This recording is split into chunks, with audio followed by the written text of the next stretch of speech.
Welcome back, everybody, to Watcher of All Things. My name is Kiki, and this is my podcast where I talk movies, TV shows, and all things entertainment. And today, your mission, should you choose to accept it, episode 71, where we are talking Mission Impossible: The Final Reckoning. If you know me, you know how much I love the Mission Impossible series. Literally my favorite franchise of all time. Like, hands down, I don't think there's any franchise I love more. I've said this before. I don't count like Batman, Superman, where a lot of the stories aren't continuing. That's like an IP or an overall franchise, but this is like every movie to movie is a continuing story. Mission Impossible is my favorite franchise, absolutely. So I'm very excited to talk about this. I have a lot of feelings and thoughts about it that I didn't think I would have. My reaction was a little surprised. I think it's going to be a very interesting conversation today. I have a lot of feelings, or at least the entity wants me to think that I have a lot of feelings, or the entity wants you guys to think that I think, that you think that I'll think that I have a lot of feelings. Either way, we cannot let the entity win. A crazy screening last night. So at my movie theater, they do shout outs where you can record it like a video message for your friend. Say you're going to the movies and it's their birthday, you can record a video message and it'll play on the screen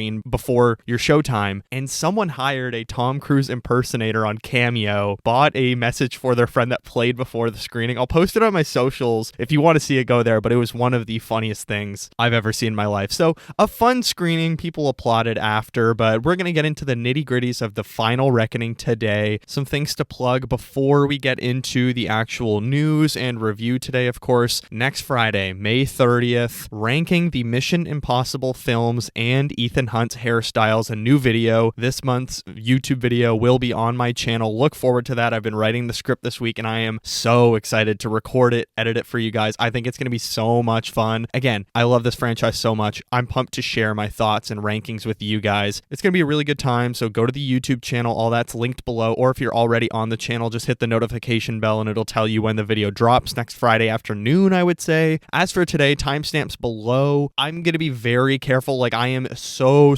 careful, like a Langley heist careful, that I'm not going to spoil anything. I'm really sticking to what's in the trailers, but even then, I don't want to give tons of context for what's in the trailers. We're going to really just talk about how the creative forces are behind this movie. So non-spoiler, spoiler section, be careful. Go see this movie. It's a lot of fun, and then listen to the review, but we still have tons of news to talk about before The Final Reckoning. Let's jump into the news.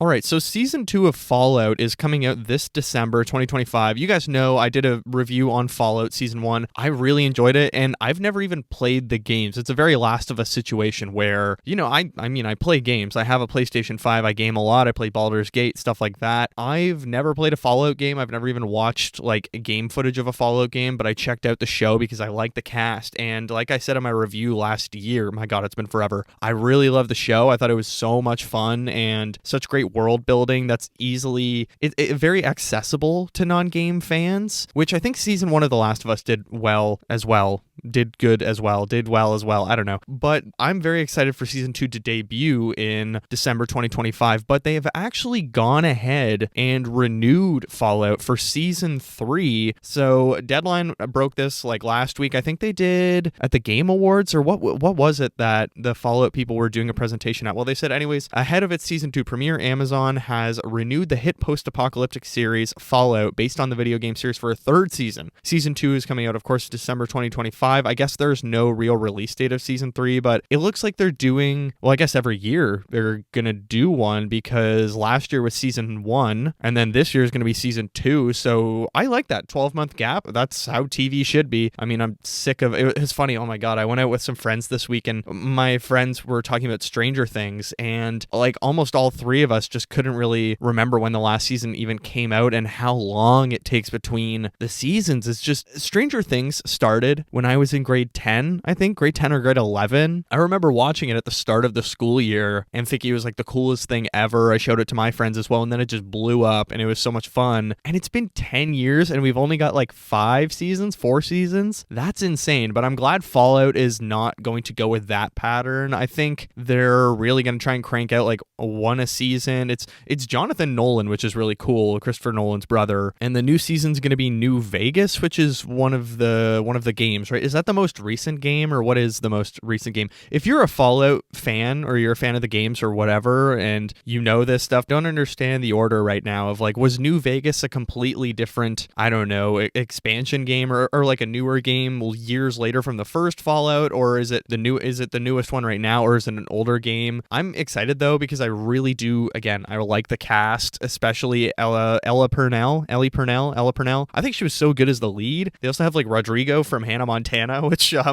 was very surprised by, because I was like, oh my god, you're still here? Like, I haven't seen you in years. So yeah, Fallout's great. I'm excited for season 3, and it's interesting that they've already gone ahead and greenlit season 3 before the show even airs. And again, I was talking to my friends this week when we were talking about Stranger Things. Actually, they were one of my friends brought up Bridgerton, how they've already greenlit season 5 and 6. I think you know we talked about like, why do they greenlight a certain amount of seasons ahead of a season's premiere? Like, if they're still on season 3, or season 4, why are they greenlighting season 5 and 6? And I mean, I guessed that, like, I think it's because usually they have an end in mind for the show. Like, they're like, give us 2 more seasons. We know the story we want to tell and finish the show. Maybe that's the case for Bridgerton, but I had no clue those seasons were based on books, I guess, or all of these different books, the Bridgerton books. But in my mind, I think usually they'll proactively greenlight a number of seasons because they know where the story is going to go, and they say, okay, you do this section in this season and then the big finale in that season. So I think that's maybe where they're going with Fallout, or they've already like fully finished season 2, or they've done a huge chunk of it because it's wrapped now and Amazon's really happy with the story. So maybe they're like, you know what, you guys want to do another one, or the story's not finished and it ends on a cliffhanger and they're like, well, we got to finish it. Who knows what it is, but either way, I'm super pumped for Fallout. Let's move into another story that has come out of Cannes this week. Apparently Leonardo DiCaprio, he was supposed to be in that Damien Chazelle Evel Knievel film. It looks like Daniel Craig and Cillian Murphy are actually going to be in it now, and Leonardo DiCaprio decided to drop out so he could be in the Marty Scorsese film. So it was the Hollywood Reporter that said DiCaprio and Chazelle had been gearing up to shoot their Evel Knievel biopic this summer. However, after extended discussions, DiCaprio opted to step away from the project, choosing instead to reunite with Scorsese for another collaboration, motivated in part by the iconic director's age. So Scorsese is now 82, and as World of Real says, we're not entirely sure what this project will be. The Hawaiian crime movie with Dwayne Johnson is only supposed to shoot next year. Very interesting. And also Apple TV this week announced a 5-part documentary series about Marty Scorsese, which I think is going to be so cool. However, we still need a Killers of the Flower Moon physical media release, because the fact I don't have that on 4K is a crime. I love that movie. I want to rewatch it, but I don't want to watch it digitally. I want to have it on a 4K disc so bad. The posters for that movie were gorgeous, and I would love to have a 4K cover of that, which I got Looper and Goonies last week at Value Village. I got to reorganize my physical media. I got to reorganize my comic books as well in my bedroom. I got 9 Batman books a couple weeks ago. They're still just sitting on a shelf because I'm like, I can't fit them into the actual bookshelf itself with all of my books because I want to reorganize them alphabetically. So maybe, I don't know, maybe that'll be next month's YouTube video of me just going through my physical media and book collection with you guys and reorganizing them. I don't know if that even sounds interesting. Maybe I'll just do it as a TikTok or something, but give us Killers of the Flower Moon. As for the DiCaprio news that he's moving with Scorsese instead of Chazelle, I can understand it. He's worked with Scorsese how many times? Wolf of Wall Street. What's the Shutter Island, right? I've never seen that one, but is it Shutter Island that was that Scorsese? But I mean, he's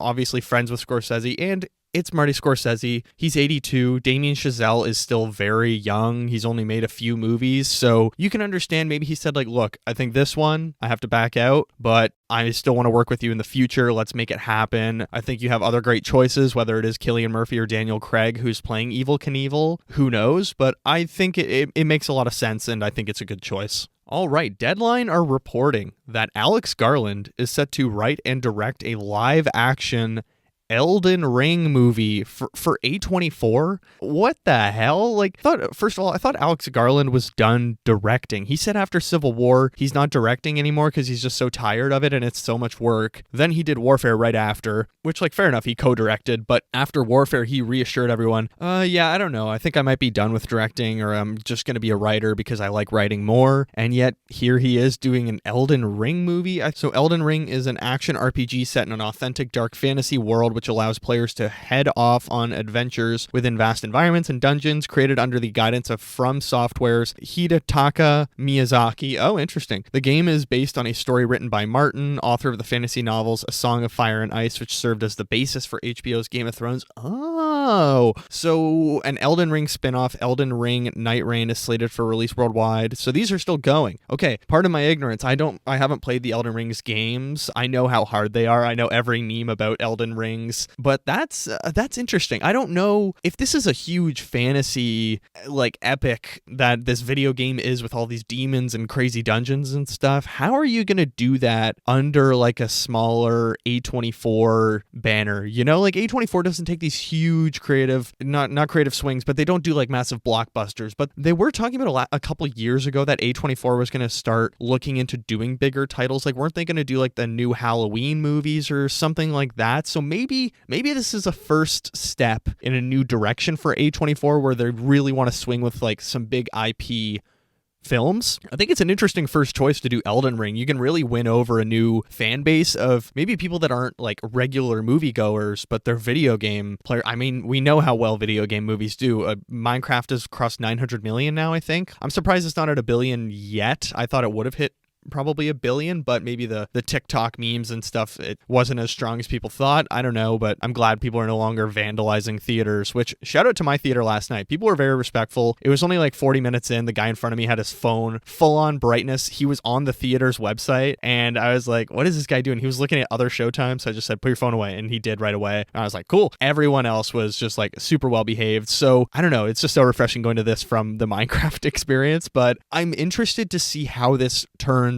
out. As much as this might be a hot take, I didn't like The Green Knight, which was an A24 film, right? I can see A24 going down a similar path as like The Green Knight, which was, you know, fantastical. And I think it looked gorgeous and it had a lot of really cool, fantastical elements. But for me, the story was just like not inaccessible, but just straight up slow. I think I would need to rewatch that because I remember seeing it with my buddy Seamus in the theaters. And after it finished, we both just turned to each other and was like, was that not good? I just never really bought into it, or I never found like, oh yeah, now we're going or something like that. So I'm interested to see how maybe you could take a more exciting Green Knight approach with the Elden Rings to have this fantasy series at A24. I'm very intrigued to see how that goes. All right, in our fourth and final news story of the week, we have some delays and movie shuffle around. So all of this came from Deadline yesterday. Disney has pushed the next two Avengers movies. So Marvel Studios is pushing back the release of its next two Avengers films directed by the Russo brothers. Avengers Doomsday, which is the next one coming out, has moved from May 1st, 2026 to December 18th, 2026, while Secret Wars is moving from May 7th to December 17th, 2027. What the hell? They are supposed to be filming right now, but the scripts are not done. So writing scripts on the line for what will be probably two $500 to $600 million movies. Like, these movies are going to cost so much money. And it's the Russo brothers, so there's already a little bit of a crutch underneath. I'm very fascinated. The fact that Spider-Man is now going to come out ahead of Doomsday, which originally it was going to come out between the two. So Spider-Man is keeping its release date. Avengers, Doomsday, and Secret Wars are both moving from May 1 year apart to December 1 year apart. Here's the tricky thing. Well, first of all, I think this is good because, again, they would have screwed over the visual effects artists. This movie would have looked like shit. And I'll give the Russo brothers this. A lot of their movies do look okay visual effects wise. As bad as The Electric State was, and I think it was the worst movie this year probably, the visual effects were at least good in it. Like, that was one thing it had going for it, which, you know, for a movie that was what, $300 million, how much was The Electric State? Like, extortionate amount. At least they had good visual effects. So maybe they're like, you know what, if our script's going to be a little bit weaker because we're writing it a little on the fly and we're delaying production, let's make a good visual effects heavy movie, which fair enough. But the snag about this that I want to get to is now Avengers Doomsday is coming out on the same day as Dune Messiah. So people are calling it Dunes Day. I hate that. Obviously, I'm going to do a double feature if they both keep their release dates. However, I think Dune Messiah will either move up and maybe do a November 2026 release, or it will push to March 2027, which just pisses me off because Dune Part 2 came out March 7th of 2024, and I feel like it really hurt its chances at the Oscars. Like, it really sort of pulled it back from people's consideration when realistically, and this is just me being a biased Dune fan, I will fully admit that, I think it should have deserved way more things, and I think honestly it should have got some acting nominations, but here we are. Should have got directing with Denis Villeneuve. So it does worry me that Dune Messiah and Avengers are coming out on the same day, because if you give probably the widespread public, if you ask them which one would you rather see, I'm genuinely curious what people would pick, because Marvel is at a very interesting point right now where they don't really have a lot of public favor and people aren't sure when to hop on board, or, you know, what is the entry point for new Marvel fans like we talked about last week. So are people going to maybe get on board now that Thunderbolts did well? Like, I think it's past 300 million, which is fine. It's a shame it didn't do more because I think it deserved a really good run at the theaters. So I'm curious, are people going to maybe get back on the Marvel bandwagon before Avengers Doomsday and be like, you know what, Thunderbolts was good. Maybe we'll see some new creative direction, which apparently is going to happen. But both Dune movies made pretty good money at the box office. I mean, Dune Part 2, for what is a huge epic sci-fi fantasy and, you know, a very scientific heavy technical film, Dune Part 2 still made like what, 700 million, 800 million? It was somewhere from 600 to 800. I'm not someone that just bases the quality and, you know, value of a movie based on what it made at the box office, but I'm just curious from the studio's perspective, because for them, it is money motivated for the most part. You know, they have to look at their box office numbers, and fair enough, I get that. It is a business. So you have to wonder whether Legendary and Warner Brothers are going to get scared of Avengers being on the same day and they're going to do a February or March dump with Dune Messiah, which if that happens, I think it's a real shame. Or you even delay it a little bit more to summer of 2027. But I think summer of 2027 is going to be a big hitter. Don't we have, I don't know, or no, Spielberg's next year, but still, I think 2027 could be big. But anyways, that's a little worrying. As for the Marvel employees, I'm happy for them because now they can actually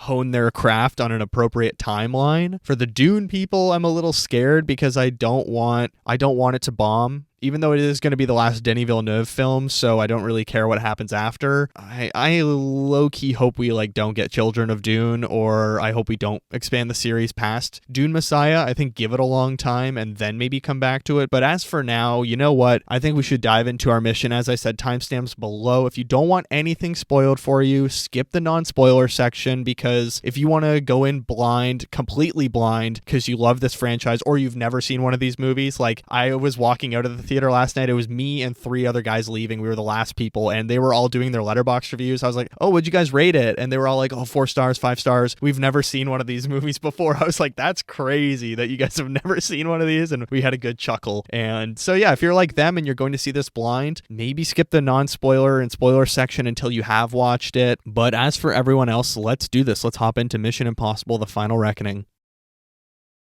Mission Impossible: The Final Reckoning is a 2025 action thriller coming in at 2 hours, 50 minutes. Look, long runtime, but honestly, most of it does fly by. Like, this did not feel like a 2 hour, 50 minute film to me, so don't let that daunt you if you're still on the fence. Don't let the runtime throw you off of this. It is directed by Christopher McQuarrie, written by Christopher McQuarrie and Eric Kendrinson. So Christopher McQuarrie came on board as a sort of punch-up writer on Ghost Protocol, and since then he's directed all the films, so Rogue Nation, Fallout, Dead Reckoning, formerly Part 1, now just Dead Reckoning, and of course The Final Reckoning. He's done a bunch of movies with Tom Cruise. Budget of $400 million. Keep in mind that this did get delayed by the strikes, so I think a lot of the budget as well was paying people during the strikes. I have no doubt about that, just like the previous one, which had to shoot through COVID, and during the lockdowns they were still paying people. Like, Tom Cruise insisted, I believe, on paying people still. These budgets are crazy, and of course the stunts are very expensive, but at the same time, it's both of these movies went through very difficult production periods, so there's a bigger context here, and of course it's Mission Impossible. They could spend $1 billion on this movie and I wouldn't give a shit. Reviews: widely positive, 7.6 on IMDb, 80% on Rotten Tomatoes, 69% on Metacritic, 3.7 on Letterboxd with a 4-star mode. Box office, it looks like it's going to have a very good weekend, even though it's competing against Lilo and Stitch, the live action one, which I'll see next week and talk about it. It's looking like it's going to do 210 million globally. That was like the early prediction, and it's still on track to do that. So that's a very good opening weekend. I mean, my theater last night, holy moly, it was packed. Like, it was only the very front 2 rows that are like extremely way too close to the screen. I don't even know why they have them. That weren't full. No one was in those, but the rest of my auditorium was packed. The Tom Cruise impersonator, everyone clapped. The end of the film, everyone clapped. One of the stunts, everyone gasped in my audience, which was crazy. There were a few moments in this where like I can't remember the last time my actual whole theater reacted like that, of like and everyone was shocked. It was really fun. But here is a synopsis for Mission Impossible: The Final Reckoning. Ethan Hunt and the IMF team continue their search for the terrifying AI known as the Entity, which has infiltrated intelligence networks all over the globe, with the world's governments and a mysterious ghost from Ethan's past on the trail. Joined by new allies and armed with the means to shut the Entity down for good, Ethan is in a race against time to prevent the world as we know it from forever changing. Okay, I'm going to list off the cast here. This movie has a ginormous cast, so bear with me. Tom Cruise as Ethan Hunt, Haley Atwell as Grace, Vin Rames as Luther, Simon Pegg as Benji, Eze Morales as Gabriel, Pom Clementif as Paris, Henry Czerny as Kittredge, Holt McCallany as Serling, Janet McTeer as Walters, Nick Offerman as General Sidney, Hannah Waddingham as Admiral Neely, Tram L. Tillman as Captain Bledsoe, Angela Bassett as President Sloan, Shea Wiggum as Briggs, Greg Tarzan Davis as Degas, Charles Purnell as Richards, Mark Gaddis as Angstrom, Rolf Saxon as William Dunlow. Yes, William Dunlow from Mission Impossible 1. He's in all of the trailers. Lucy Tolgarjuk as Tapisa, Katie O'Brien as Kodiak. Okay, a bunch of others. It's a ginormous cast, literally the biggest cast we've had in one of these movies, the biggest cast of all casts of all time. So, my initial thoughts on Mission Impossible: The Final Reckoning, one of my 5 most anticipated movies of this year. Oh my god, initial thoughts: a messy, somber, bonkers finale that will have your heart racing. It's not amazing, but it's thrilling when it starts to go. As a huge Mission Impossible fan, I want to underline, and as you'll see in my YouTube video next week, I am the biggest Mission Impossible fan. Like, I love this franchise so much. Even Mission Impossible 2, I absolutely loved. As a diehard stan, I have to say I was disappointed in this movie. I expected a lot more, but I still had some fun. And I want to see it again. In fact, it's Friday today. I'm seeing it again tomorrow night in IMAX once again. I'm taking my girlfriend because we've watched through all the Mission Impossible films together, so she wants to see it. I'm very excited to watch it again, and a lot of what I'm feeling right now and a lot of what I wrote is still very raw and is like the disappointment after Mission Impossible: The Final Reckoning as a huge fan of this franchise. So take it with a pinch of salt. Let's start with the performances, as always. Tom Cruise as Ethan Hunt. I think he is decent in this. You know, he's really emotional, and it's a great emotional performance about like the end of this franchise, I guess. I think it's let down by the story, but he still shines. Good crying. Haley Atwell as Grace. I was mixed on Grace when it came to Dead Reckoning and what they did with Ilsa. This movie made me dislike her even more. And it's not that I dislike Haley Atwell. I think she is a great actress and just so much fun and everything. Like, she's giving a good performance in this, but what her character is, I kind of don't like in these movies. That they just killed Ilsa and then they brought in Grace as like this sort of secondary, I don't know. I don't want to say like eye candy or anything, because I don't think she's being like overly sexualized or there's not a lot of romantic intrigue with Ethan, but I don't know. It's just such an odd introduction in the second last movie going into the last movie of the franchise, and it feels like a little too little too late, which we'll talk about today. Vin Rames as Luther. He's the same Luther as always. I love Vin Rames. I think he is very good in this as well. Same with Simon Pegg as Benji. Look, he's great in every Mission Impossible movie. I think he's one of the greatest additions that this franchise made. Thank God he was cast instead of Ricky Gervais, which was supposed to be in Mission Impossible 3. God bless J.J. Abrams for giving us Simon Pegg as Benji Dunn, because he's fantastic, but unfortunately he's underutilized in this movie, I would say. And I think that maybe a lot of characters are underutilized or used in the wrong way. As for Eze Morales as Gabriel, I loved Gabriel in Dead Reckoning. I thought he was such a fun villain working with the Entity. I am absolutely shocked to say he is terrible in this. I thought he was so bad, cartoonishly nonsensical,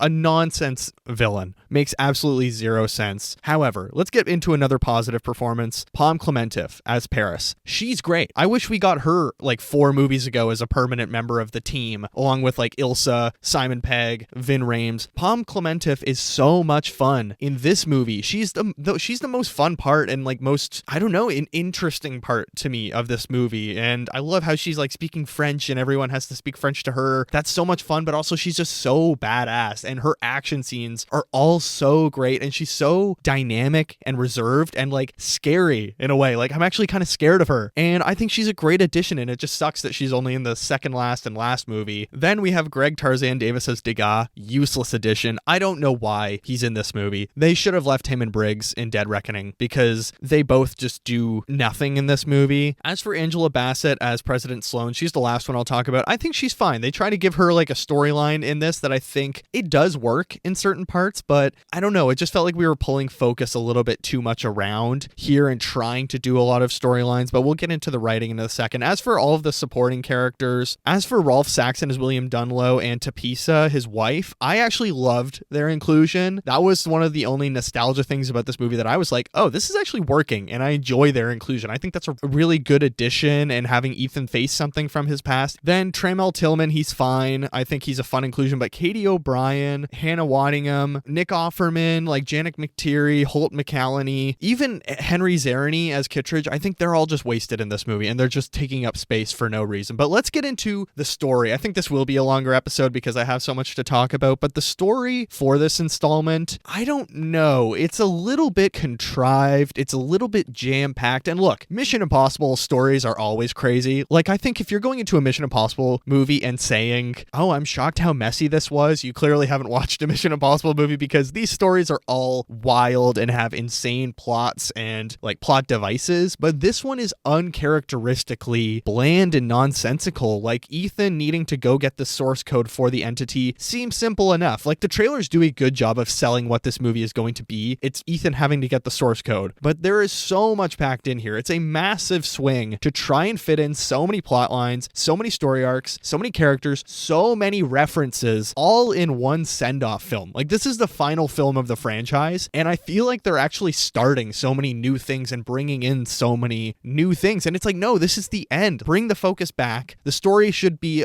more tamed and just really take big swings with our few select characters instead of these huge swings with like 20 people. Like, it's a 2-hour 50-minute movie, and yet I feel it's so jam-packed and there's too much stuff in here. So maybe just give us a 4-hour director's cut where everything is able to breathe, you know? And actually, I need to talk about the directing. I love Christopher McQuarrie. I think his Mission Impossible movies have so much sauce. Dead Reckoning in particular is like the most stylish Mission Impossible to me, other than 2, I would say. I love all the Dutch angles. I love the constant camera movement. I'm going to rave about it in my YouTube video next week. This is McQuarrie's worst Mission Impossible as a director and a writer by far. There's no personality to the directing in this film. I was very surprised how somber and sort of reserved he went for his big final movie. There was so much sauce to the last film, Dead Reckoning Part 1, and it feels like all of that is gone. It feels like a different director taking this movie. You know, there's a lot of things about Dead Reckoning that maybe don't work, but because it's so stylish, I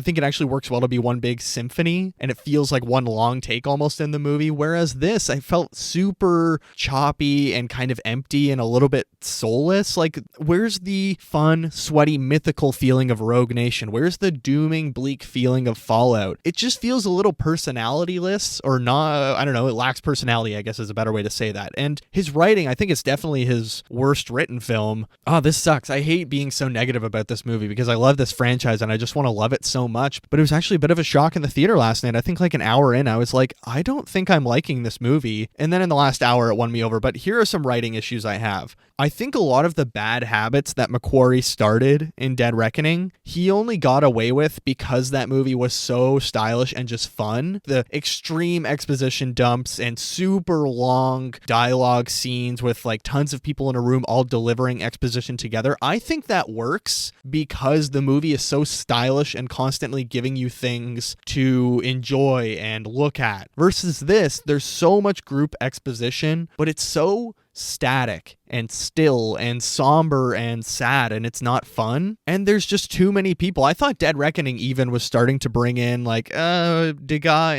and Briggs. I like Briggs because he's fun, but I feel like, are we getting too many people in Dead Reckoning now? Maybe, but because the movie is so much fun and everyone gets to do fun things, it's okay. But I think there's a surplus of characters here that you didn't need to bring back for the final reckoning, and you especially don't need to introduce new characters in the final one. If this is like truly a pretty much a part 2 of the previous film, like you can just kind of cut it down and keep those same characters from Dead Reckoning. And this movie is uncharacteristically self-referential. Look, I like that when it came to Ghost Protocol, they sort of started to have more of a continued story and emotional beats between the Mission Impossible movies. Like 1 to 2, there's seriously no connection emotionally, I think, with Ethan. 2 to 3, 2 may as well not be canon. And then 3 to 4, I really like what they did with Julia. And then Rogue Nation and Fallout and Dead Reckoning, I like that they're continuing this emotional arc between all the movies, and while making references to the other films or things that have happened and missions that they've done, or building on the villain of the previous movie, like Fallout building on Rogue Nation and Solomon Lane, or Dead Reckoning even, introducing a villain in Gabriel that's from Ethan's past. But this one felt overly self-referential, like holy moly, it's just jam-packed with remember this, and inserting clips from the past movies. This movie felt like a clip show for the first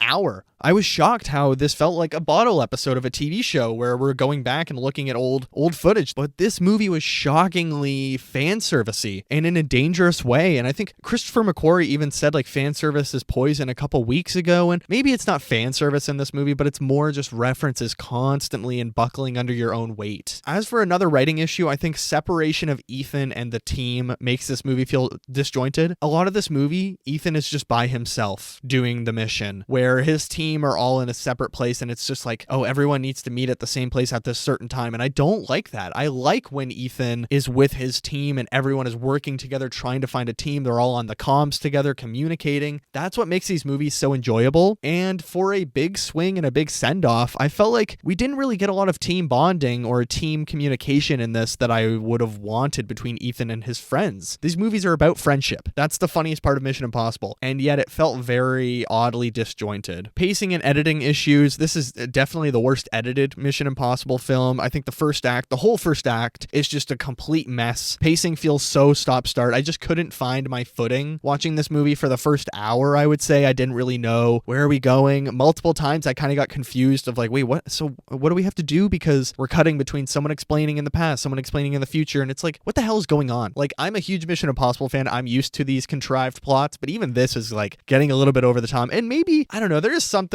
kind of endearing that I enjoy about it being so messy in a way. Like, I don't know, it's messy, but it's our messy. That's kind of how I feel about it. But it's just the fact that this movie is overly explaining what happened in the previous film for a lot of the first hour, and it just doesn't get you in the mood for a new one. It takes a long time to get going, and the editing is just really strange. There's a lot of like cross cuts and like Star Wars type transitions where it's like the zone in transition, and I was like, what the hell is going on here? That's the most style there is in this film, but it felt almost cartoonish and out of place. But I want to talk about the villain. The Entity / Gabriel. I thought the Entity was so cool in Dead Reckoning. I thought it was like maybe my favorite villain other than Solomon Lane or Walker from Fallout. The Entity is so stupid in this movie. It's such a dud. It's so bland and just forgettable, and it's just a way for them to plug plot holes or have to explain things of like, how could we get the characters from point A to point B here? It's like, well, the Entity said so. All right, perfect. Then we don't need to explain anything, or there doesn't need to be any reason, which is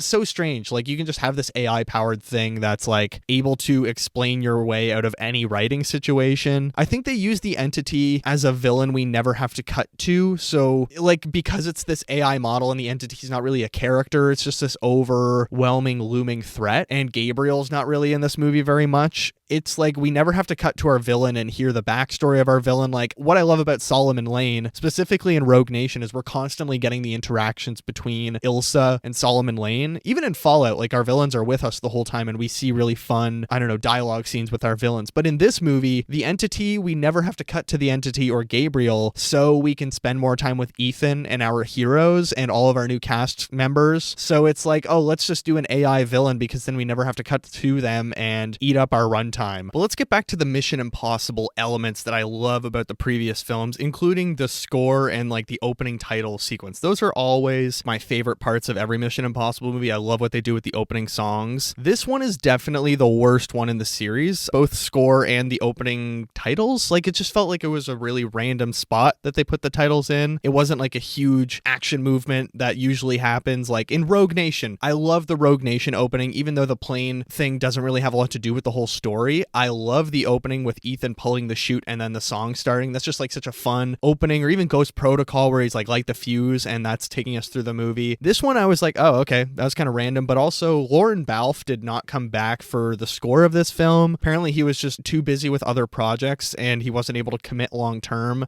I was shocked to say how much you can feel the absence of him. It was really, really weak, and I felt like there wasn't that much score involvement in this one, whereas when you're watching Dead Reckoning, like I said, it's almost like a symphony, where I love how they use the score through Dead Reckoning to keep us going through all this exposition, through these different emotional beats, and it's very, I don't know, it's just very one movement or one long sequence feeling because of the music. It's like constantly pushing you through the film, and I love the Dead Reckoning score. It's maybe, I don't know, maybe Fallout's actually better, but I think Dead Reckoning is an amazing score, maybe my second favorite of the franchise. But this one I was very disappointed, and the title change, I don't know, does it make sense to change it from Dead Reckoning Part 2? Honestly, I don't think so. I think it is really Dead Reckoning Part 2, but with a whole bunch of new characters. It feels like a lot of movies are scared to use Part 1 and Part 2 with their marketing now, because then it pushes audiences away from being like, oh, do I have to watch these others? Or I don't know what it is, but I mean, it's definitely a different movie. Maybe it's a good choice because of how different it is from the previous one. But back to the Mission Impossible elements, the lack of gadgets in this movie. Look, Christopher McQuarrie, when he came on board in Mission Impossible, I do think they sort of toned down the gadgets. They only really used the masks. There isn't like tons and tons of gadgets in Mission Impossible, but this one specifically, I won't spoil anything. There's only one use of masks in the whole film, and I was shocked. Like, I won't tell you when or where it is, but there's one use of it in this movie, and I was like, really? It's the final Mission Impossible movie, and we're only going with one mask? Yeah, all right, but even any other gadgets that they have in these movies, which I always love when they use gadgets, not really there. All right, back to some positive. I feel like such a hater. This is such a depressing episode for me, guys.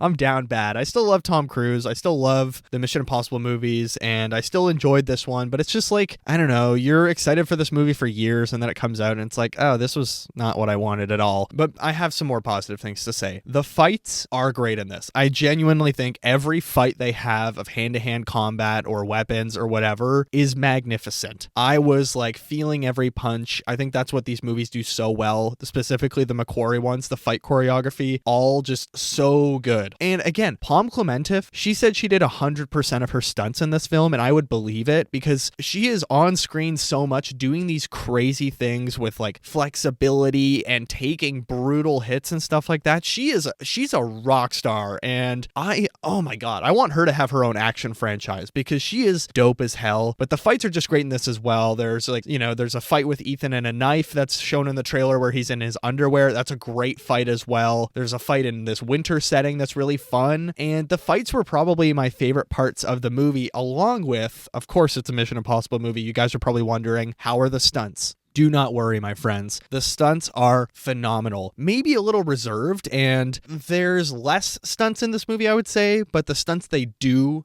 are huge. This was one of those experiences in the theaters where I was kind of freaking out and having a panic attack. There's, of course, the biplane one they show in the trailer. 11 out of 10. A mesmerizing sequence, and my heart was racing. My beats per minute were probably like 140, 150, and I was struggling to catch my breath. Then we have this water sequence at one point in the movie, which I felt so claustrophobic, and I was like, I need this sequence to end because I'm actually scared right now, and that's when everyone in my audience gasped, as well as the plane sequence. Those are two really big sequences in this, and I won't tell you where they are or what they're doing or what's happening. They're in the trailer. You know, there's an underwater one and the plane sequences. They both deliver. If you want a Mission Impossible movie where you don't really care about the story, but you just want big stunts, don't worry. You'll still have a lot of fun. There's a lot of really fun stuff and stunts in this. And yeah, the underwater sequence and the planes were great. And as much as I did have like nitpicks that the first 90 minutes of this movie play it incredibly safe, incredibly somber, this movie is way too serious and really just doesn't go for the fun elements of Mission Impossible. The final 60 minutes of this movie were phenomenal. I think the ending, like the final scene of this franchise, was really mediocre and like, oh, okay, that's it. But the final hour of like what's happening in our plot and story were fantastic, and I was so on board with like, okay, now we're in, now we're getting somewhere, now we're cooking, I'm having fun now. But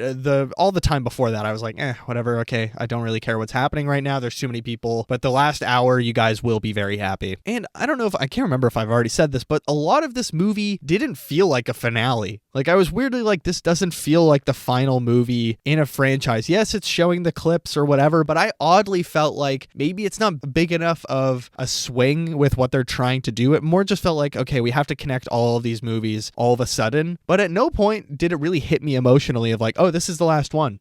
And as a huge Mission Impossible fan, you think it would. But I was like, okay, yeah, sure. That's a goodbye.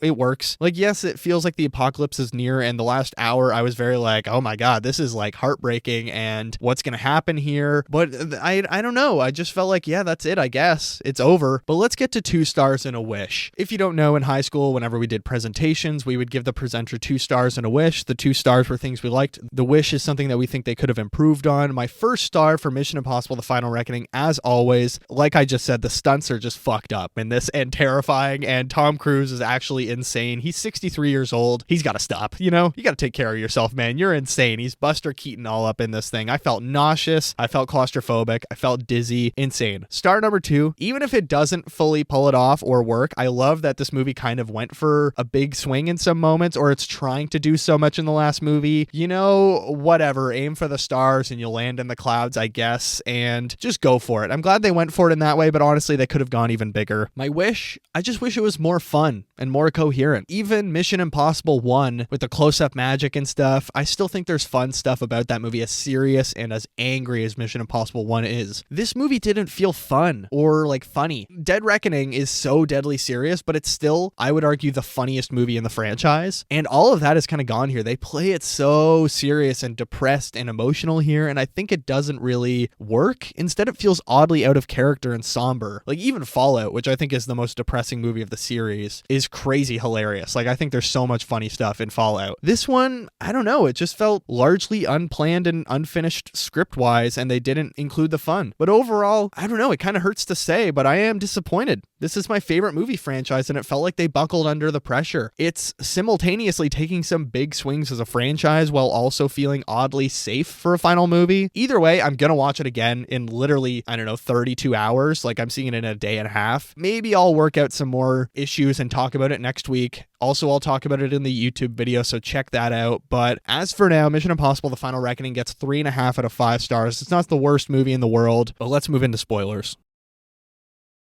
Oh boy, okay, a lot of spoilers to talk about. Let's start with The Entity. The Entity is the rabbit's foot, which I think a lot of people saw coming from the trailers, the fact that they showed Mission Impossible 3 in the trailers. So The Entity, and honestly, it was so hard to understand, like, the explanation, or I need to just watch it again, and it was just very overwhelming in the moment. So The Entity is coming from, like, this original source of the rabbit's foot. Like, something about the rabbit's foot was able to build the Entity after. It's fine. I think it's kind of a fun connection between 2 movies, and one of my biggest issues about Mission Impossible 3 actually is just that the rabbit's foot is nothing. Like, they never explain what the rabbit's foot is. It's just the anti-god. So it's kind of fun that all these years later, it's like, oh, now you can watch Mission Impossible 3, and it will be explained eventually. Luther's really the only death in this, and I actually thought they kind of butchered his death. I was not emotional about it at all. He's already hiding underground. He's already sick. He's already dying and having a nurse coming in to take care of him every week or whatever. And then Gabriel just fucking blows him up.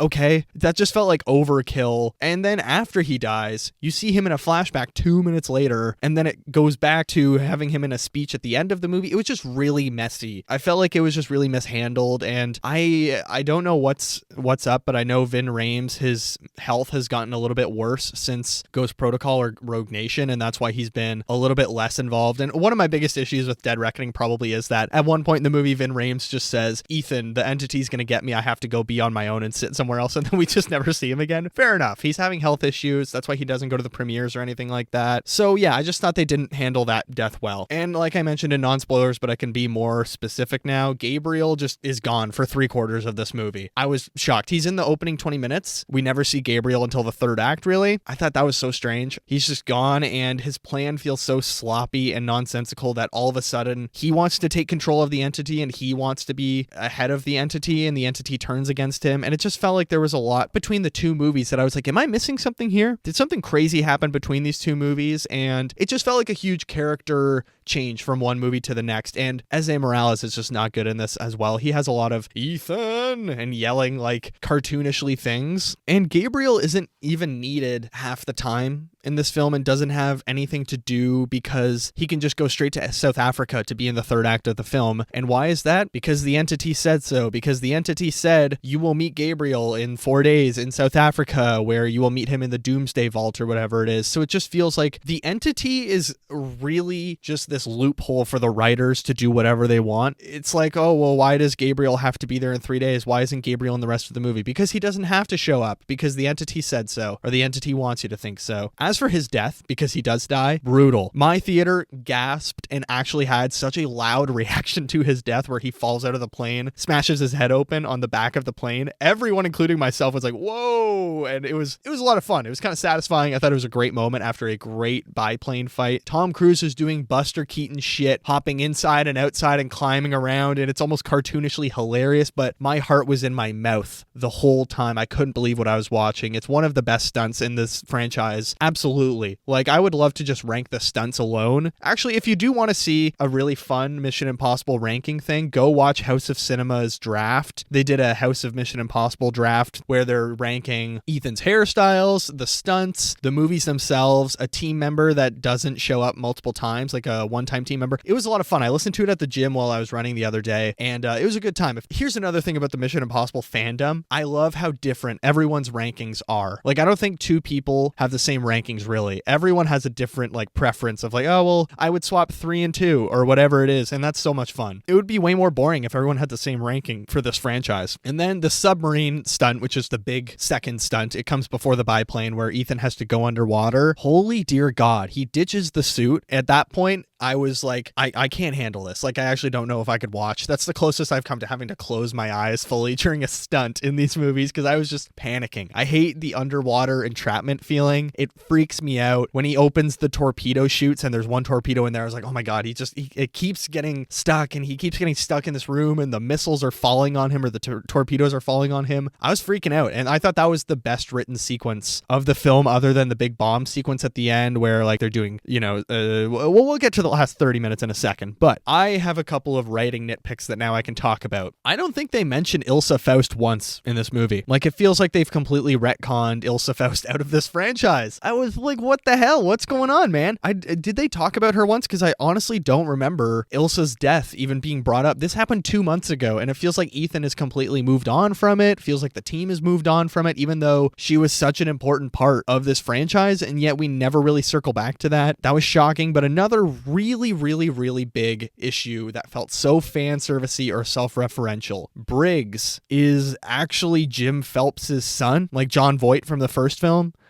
What the fuck? What was that choice? And it barely has anything to do with the movie. It's just like all of a sudden Briggs hates Ethan because of that. Because he's like, oh, you framed my father. And it's like, this is public knowledge that your dad was a double agent and a bad dude. He was the mole trying to get the knock list. Why would Kittredge not be like, yeah, sorry, your dad was a bad guy? Oh my God. It was just such a weird inclusion. And it's in the first 40 minutes of the movie. And then you don't see Briggs till the end in South Africa. Weirdest choice this movie made, I think. It was just an odd fan servicey moment that I think feels very out of character for this franchise.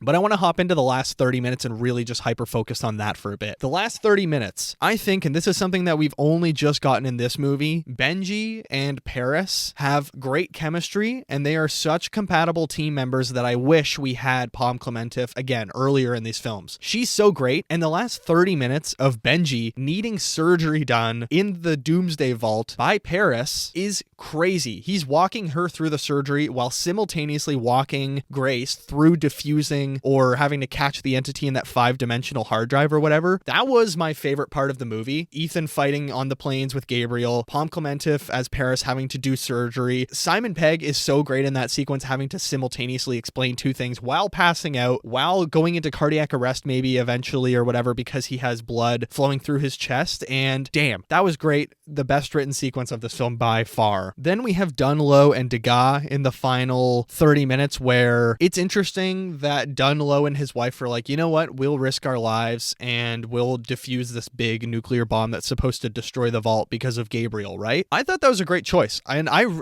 really liked Dunlow's inclusion. It's so fascinating how you can have two ends of the spectrum, fan service or nostalgia wise, or even self-reference wise. Like, I thought Dunlow coming back and meeting Ethan was so much fun, and you think it's going to be this big moment where Dunlow's angry at him, but he never would have met his wife, and it's one of the most touching moments of the film. But then you have Degas, who was introduced in the last film, who's like, I'll stay with you, Dunlow, I'll risk it. And it's like, yeah, you're staying behind here because there's nothing for you to do in this story, and if you die, it wouldn't really matter. And it sucks because his actor is really good. I liked him in Top Gun Maverick a lot, but I don't know. It's like, yeah, Degas, you stay behind because there's nothing to do with you in this story. So here's every character I think shouldn't have maybe been in these films, or shouldn't be in this film at least. Briggs and Phelps, or whatever his name is, Jim Phelps Briggs, I think he shouldn't have been in this final one. Kittredge, I loved Kittredge's inclusion in Dead Reckoning. I love that they brought him back, and Henry Czerny, I think that was a great choice. In this one, it feels pointlessly out of place, and he's kind of just hovering around, not doing much with Briggs or Phelps. I don't know, what the hell do we call him now? Jim Phelps, I guess. Degas, of course, I don't think he should have been in this movie, as well as everyone in the Situation Room with the president. I think Angela Bassett should have been the only one. Everyone else, completely pointless inclusions, like Holt McCallany, who I love, Janet McTeer, who I love, Nick Offerman, who I love. Get them all out of here. It's these huge stars that you're bringing in and we're expecting so much from in the final movie. It's too little too late, and it's just too much star power, and it almost feels like dangling keys in front of a baby to be like, oh, you know all these people, so we can take away from the bad writing. Same with Hannah Waddingham. I love Hannah Waddingham. I think she's great in Ted Lasso. She's great on Sex Education. What a pointless inclusion in this, and she has this whole like thing with the president where they were in the military together, I guess, or they know Trammell Tillman as well, and it's like, Serbia, 1996, remember that? Cut all of that out.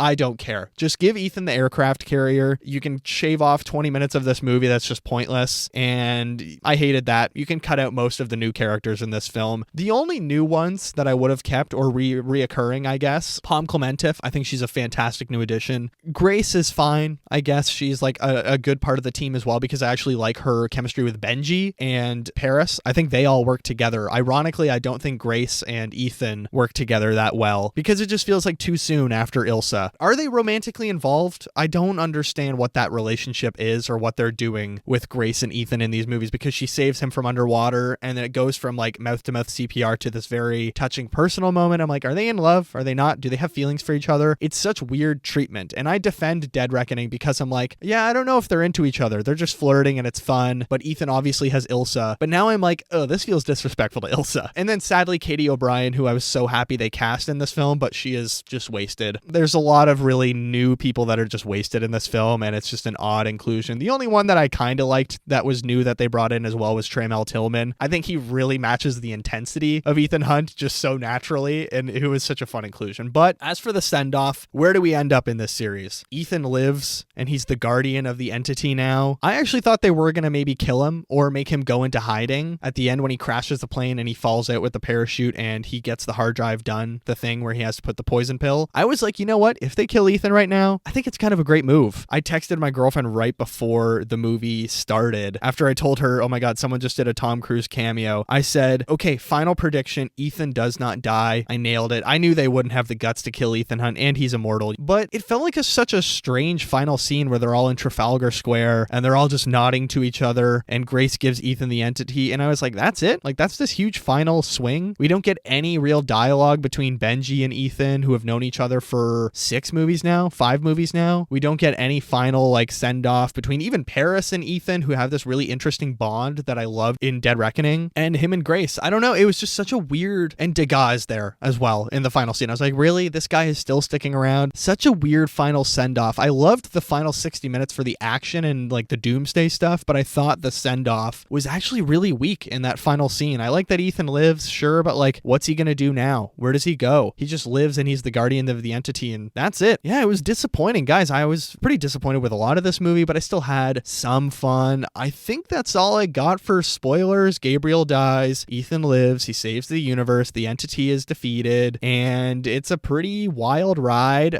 Go see it in theaters. It's a lot of fun still to watch. I don't regret seeing this at all, of course. I thought it was such a fun theater experience, but I think that wraps up our Mission Impossible The Final Reckoning review. I can't believe this is it. That's the final Mission Impossible movie. But if you want my thoughts on the entire franchise, go watch my YouTube video coming Friday, May 30th. But let's move into what else I watched.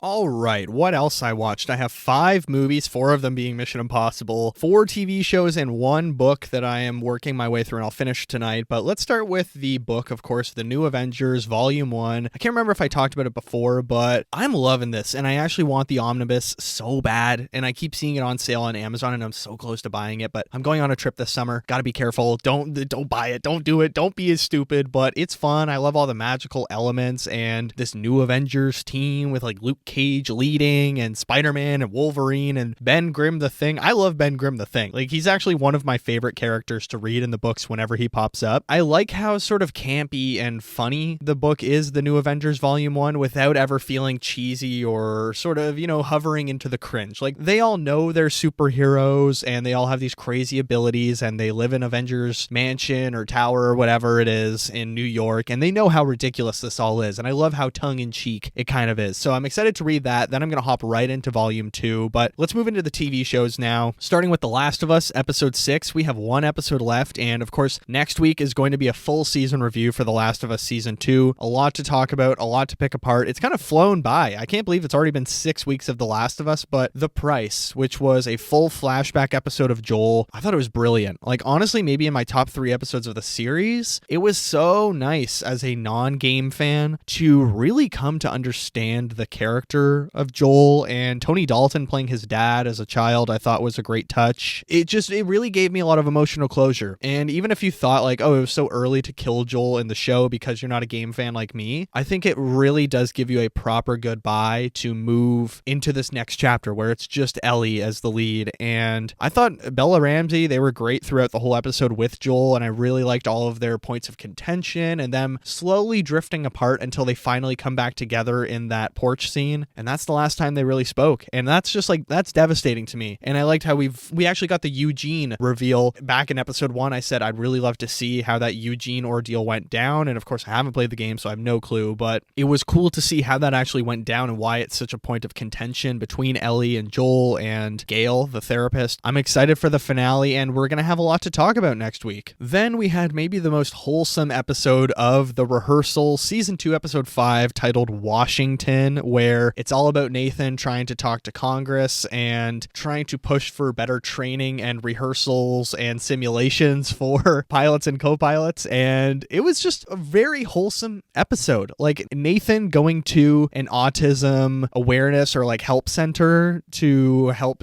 people with autism or that are on the spectrum, and him, obviously he's playing a character, and him struggling with the autism test was really funny, but it was actually just so nice how he brought all of those children with autism into his fake airport to just have this really cool experience and use it as a training model or like a training center for kids with autism so they can actually experience an airport and what it's going to be like on the day. I don't think we've ever got a really wholesome moment like that on The Rehearsal where I was like, this is really nice. And Nathan just using his weird superpowers as this TV guy for good and being like, you know what, let's just do some good here for a moment. And it was like a weird reality check that I was like, oh, Nathan Nathan's a good person. As much as like this is all crazy and he does wild shit every week, which he still does wild stuff every week, but like this week talking to the congressman, that was so hard to watch and embarrassing. I loved what he did with all of the kids and just giving them a chance to experience something and using this superpower for good. Finally, and we're going to talk about this a little bit more, Survivor 48, the finale. Mom and Dad, I know you guys haven't watched it yet, so skip ahead like 2 minutes so I don't spoil anything. I will say this is definitely probably the lower ranking Survivor New Era season for me, other than 43 maybe, or even 41 I think wasn't that great, but I have to say it was a good finale. I actually really enjoyed it. Kyle and Camilla played a hell of a season, and they were a dynamic duo to the very end. I loved how Camilla was even supportive at the final tribal council because they had this deal that like, if one of us makes it, let's just go gung-ho for the other, and I thought they killed it. It was so much fun. Is Kyle a good winner? Absolutely. I think maybe he's my favorite winner of the New Era. Erica was interesting, but I feel like she didn't even get a winner edit. Gabler, don't care. I thought he was a lame winner. Jam Jam was fine, but he just kind of like was socially popular, so that's why he made it.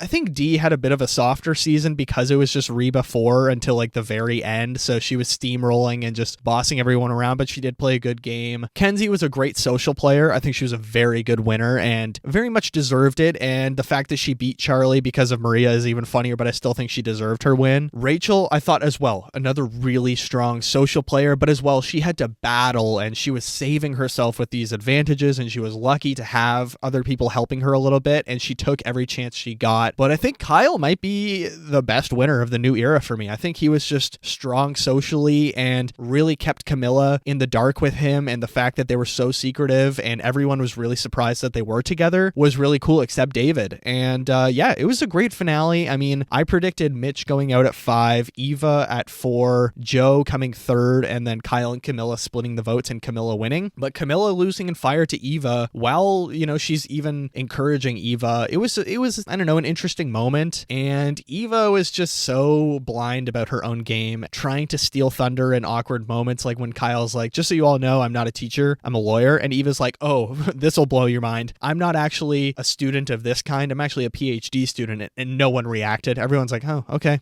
good for you. That's cool. Like, who cares? And then Joe being like, well, I'm just a fire captain. I actually was being truthful about that. I really enjoyed a lot of that. I think the challenges were good. Like, even the final 5 challenge was really good, where Camilla was so far behind, but she really does all she can to catch up, and she just dominates the puzzle. That was one thing about Camilla. If she did come back on 50, I would love it, because I think she was a great contestant. If we were going to get one woman from 48, I would probably want Camilla, because I think she was a competitor and she battled. But then we have the final 4 challenge where they did a Samotion. Kyle was just on top of it. And I love how, honestly, they got to the 4 balls and it was going nuts. I think that's a classic challenge. I understand if people are tired of it. Then final tribal council, I thought Kyle just did a great job articulating. And I think, honestly, they probably edited a lot out to show maybe, or try and make it look like it was closer, because even I thought Eva actually had a decent final tribal. I thought Joe had a really bad final tribal council, but I thought Kyle was definitely the most, I don't know, owning his game, especially with Camilla being like, I got you, don't worry, when Eva brought up the Shaheen vote by herself, which I was wondering, like my girlfriend and I were wondering, why is Kyle not bringing it up? And I think it was a matter of waiting for Eva and Joe to bring up, be like, oh, well, our big move was getting Shaheen out. And then you have Camilla being like, hey, Kyle, you want to talk about that? And Kyle's like, yeah, gladly. That was actually me who thought of that plan, because Shaheen came to me and I got Camilla to work with me on it. By the way, we've been working together the entire time. I think he won the game there. Everyone was mind blown. And it does hurt a little bit that when Jeff asked who would vote for Camilla if she was in the final, and I think that's even if Kyle was there, Camilla would have won. She would have swept the jury. It probably would have been an 8-0 vote. But that's Survivor 48. I can't believe it's done. We're getting a season 50 cast reveal next week, May 28th at 7 a.m. on Good Morning America. I will be up and watching that. I'm very interested, but let's move into movies. Okay, I watched 4 Mission Impossible movies this week while writing my script, or getting ready to write my script. I watched Dead Reckoning, Mission Impossible 2, Mission Impossible 3. I'm not going to give you my star ratings because I'm going to save it all for my ranking video next week. So if you want my full opinion, you have to go watch my video, but all positive. Even the worst one, which you probably know what it is. I still love all of the Mission Impossible movies, including the one we talked about today. Like, I have such a soft spot for this franchise, and it's so funny seeing so many people online as well. Like Jeff Zhang, I think he's a reviewer. He's a very good critic. I like a lot of his writing, but even he said, like, I can acknowledge how messy this movie is, but I love it. And, you know, all these movies are my children. I feel the exact same way. Like, if you have to ask me to pick my favorite, it's like, oh, I love them all so much. And even the flawed ones, I'm like, oh, but you're still my baby, and I'd still care for you, Mission Impossible 2, or whatever it may be. But a movie I did watch this week that I will talk about fully, Rogue One, a Star Wars story. I've watched it a few times, but I thought, you know what, after Andor, I really want to go back and watch Rogue One and see how it holds up. How do I feel about it? And I thought it was freaking great. I still have so many of the same issues. I think the Vader voice is way off, but I would rather James Earl Jones was doing it than an AI model, at least. Like, at this point, just get an impersonator to do Darth Vader. Like, if you can find someone to be a new Darth Vader instead of using his AI model, even though he signed it over. I think it's such a strange choice. But a lot of the story points I have that are issues for me, where it's those opening 25 minutes we're just bouncing around planet to planet. I think the Jyn Erso starting with her dad and Krennic coming to their planet, I think that works, but then we're just hopping planet to planet for like 25 minutes. I'm like,